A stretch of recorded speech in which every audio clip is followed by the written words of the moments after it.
قامت چو کوهی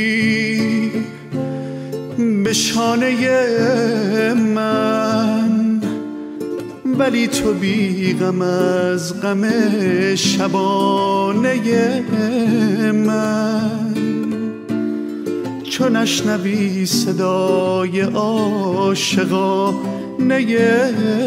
من، خدا تو را از من نگیرد. ندیدم از تو گرچه خیری، به حال عمر رفته گریم. کنون که شمع بزم غیری، بهار من گذشته شاید.